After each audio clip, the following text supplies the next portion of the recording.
Estamos en el ocaso del aztequismo priista en México, ¿no? Estamos en el ocaso de un proceso de construcción de una nación que ya llegó a sus límites, efectivamente. Este México que se creó a partir de un centralismo brutal ya ha traído aplastados a todos los sectores, al final los municipios, ¿no? Ahora cada vez que hay problemas, todo el mundo, los municipios son el problema. Los municipios no son el problema, los municipios no tienen nada. El problema es que los municipios no tienen nada y no pueden hacer nada en ese sentido, ¿no? Este centralismo contra los municipios, y lo que diría yo, y la etapa ya reiterada final es esta, que tiene que ver con el INE, con la creación del INE, del Instituto Nacional Electoral. Yo diría que parecía en esos momentos que era el sueño del 68 el INE, ¿no? O sea, que México se iba a convertir en una estructura democrática a partir de crear este Instituto Nacional Electoral. Y algunos problemas. Uno esencial que ya yo noto y que ya señaló la doctora Marván. O sea, nos secuestró la identidad a los mexicanos, la tarjeta del voto. O sea, la identidad que tenemos los mexicanos es si votas, si no, no eres mexicano. O sea, si no tienes credencial para votar, no eres mexicano. Lo dijo ella, hubo problemas, pero yo no creo que los problemas no fueron técnicos, sino fueron que el Estado se dio al INE. O sea, le dio el poder al INE de que siguiera continuando y dijo, no, nosotros somos la mayor seguridad, ¿no? Aquí nuestras listas no parecerán. A la semana siguiente estaban en Tepito, ¿no? Pero no importa, o sea, esos niveles de seguridad tenían, quiero decir. Entonces, como apropiación de la identidad del mexicano ha hecho un poco que la lógica en la que se desarrolla la política en el país esté determinada por esto, por el juego de los partidos políticos, o sea, lograr ponernos a pensar todos en ellos, en los partidos políticos y en el INE, en fin. Y luego los actos de traición que ha hecho el INE en este momento, ¿no? Yo digo, tenemos recientemente la candidatura de Marichú, ¿no? Que no logró conseguir los 800,000 datos, pero consiguió una enorme cantidad, la felicitaron por la honestidad, pero resulta que a dos de los que cometieron fraude electoral están en las boletas hoy, pero no tenían la responsabilidad del INE si habían demostrado que habían intentado engañar al INE. Había implica un proceso legal, no lo hay, si no aparecen en la boleta. Entonces, el INE, ¿qué está haciendo con nosotros? O sea, ¿qué responsabilidad puede tener en ese sentido, ¿no? El problema de los usos y costumbres que, por ejemplo, con los pueblos indígenas, que es uno de los problemas esenciales.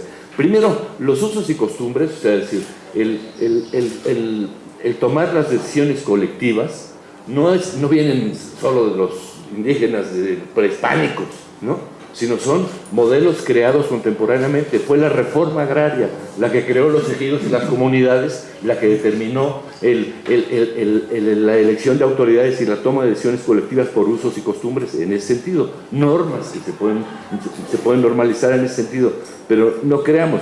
Antes, cuando era el PRI único partido, pues ¿qué hacía el PRI? Pues iba a la comunidad, aceptaba que ellos eligieran y le decía, tú eres periodista, y era el que nombraba.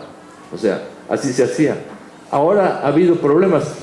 Si no, ¿cómo explicar esto? Cuando cambia en Oaxaca la ley y resulta que se cambia a la posibilidad de usos y costumbres, 400 y pico municipios cambiaron. Todo el mundo dijo que va a haber un problema aquí de envergadura. No ha habido ningún problema por eso mismo, ¿no? Porque es la forma en que la gente toma sus determinaciones en ese sentido. Ahora, esta confiscación de la identidad, yo digo que es un problema fundamental, ¿no? O sea, hay que retirar la identidad de los mexicanos del voto, porque si a un mexicano no le dan a votar, no tiene que tener derecho a no votar. Eso es la democracia, ¿no? En ese sentido no se puede. El problema que está con la estructura que tenemos en este momento, ¿es posible que vayamos a tener unas elecciones democráticas? No lo sabemos, ¿no? O sea, sí, las condiciones permiten decir que sí, pero el problema que tenemos ahora es los partidos contra los pueblos, ¿no? Porque los partidos están haciendo un juego queriéndose meter en los pueblos para fracturar a los pueblos, para obtener candidatos en ese sentido, ¿no? Por eso hay esa lucha específica, ¿no? Ahora, el control del país, o sea, la tragedia de violencia en el país, ¿no? Veíamos las cifras, ¿no? La última cifra desde que empezaron las elecciones a este momento, 92 asesinados, ¿no? En el proceso político de los procesos, y está así, y no hay, y dicen tú, ¿qué soluciones buscan los candidatos? ¿Y qué soluciones plantean los candidatos? Y estamos ante una realidad, dice uno, bueno, ¿dónde hay algún control territorial que sea legítimo? Y resulta que uno voltea a ver y dice, resulta así que en la zona de los Caracoles zapatista no hay asesinatos, no hay violación, no hay narcotráfico, no pasa nada. Los de Cherán tomaron el control del territorio y se paró los agropeadores, se paró el narcotráfico, etcétera, etcétera, etcétera, etcétera.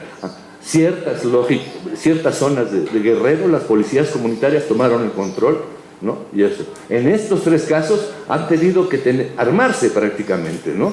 Para poder defenderse de este sentido, ¿no? Pero son los que están controlando, son las zonas donde están.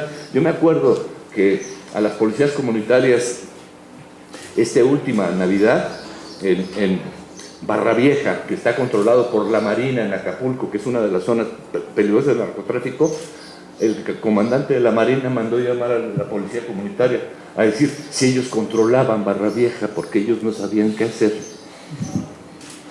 ¿Por qué? Porque la policía debe ser la policía del pueblo, la policía debe ser comunitaria, no o sea, ahorita dicen en la Ciudad de México, policía de cercanía, o sea, van a estar cerca de las calles, pero ¿de dónde viene el señor de Hermosillo? ¿Qué sabe él de Nezahualcóyotl, el señor de Hermosillo? ¿De quién son las gentes que viven ahí? ¿Qué cosas? El sitio es que las estructuras deben ser locales, efectivamente, la policía local, los policías deben vivir en la zona donde están trabajando en ese sentido. Entonces, hay un montón de cosas que tienen que ver con los usos y costumbres que no se toman en forma positiva, efectivamente, ¿no? Ese problema que también han mencionado, que a mí también me irrita continuamente, la Auditoría Superior de la Federación señala, da datos, cifras, etcétera, etcétera, etcétera, etcétera, y no hay una respuesta del Estado en términos de tratar esta cuestión en este sentido, ¿no? O sea,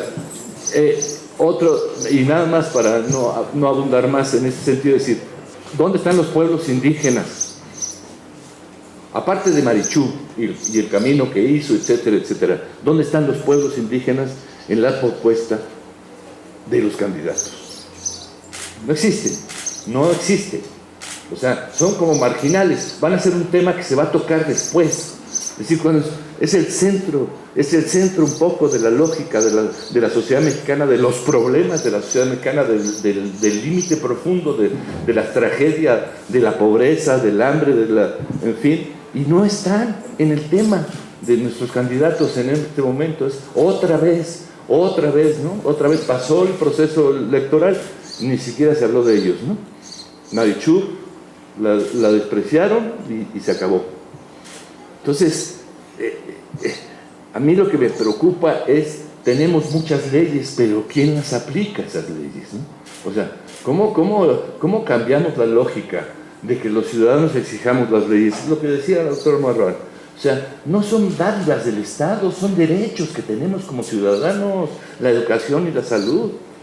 Eso es un derecho, exijámoslo como derechos, no como bondades. Es más, nos quieren comprar para que votemos por ellos, dándonos miserias de esos derechos, porque hemos visto además los movimientos de volúmenes enormes de dinero en programas, se supone, para la gente, que no van a la gente, sino van a otros sitios, evidentemente, ¿no? Y sobre todo en los procesos electorales. Entonces, yo no quisiera quitar más tiempo, era un poco poner en el centro del tema este problema un poco de